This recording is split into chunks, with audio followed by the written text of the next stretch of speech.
आणि या घडीची महत्त्वाची बातमी बघूया। राज्यातील 10वी आणि 12वीच्या परीक्षांमध्ये सामूहिक कॉपीच्या घटनांवर कडक कारवाई करण्याचे आदेश मुख्यमंत्री देवेंद्र फडणवीस यांनी दिले आहेत। सामूहिक कॉपीच्या घटना जर आढळल्या तर केंद्रांचीच मान्यता कायमस्वरूपी रद्द करावी आणि कॉपी करायला मदत करणाऱ्या शिक्षक किंवा कर्मचाऱ्यांना थेट सेवेतून बडतर्फच करावं असे निर्देश त्यांनी दिलेले आहेत।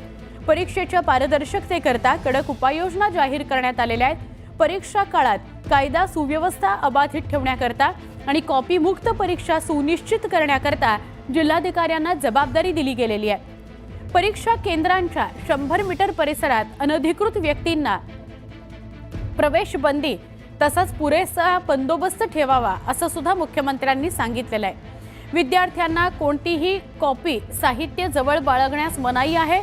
भरारी पथकाद्वारे कडक निरीक्षण करण्यात यावं असे आदेश मुख्यमंत्र्यांनी दिले आहेत।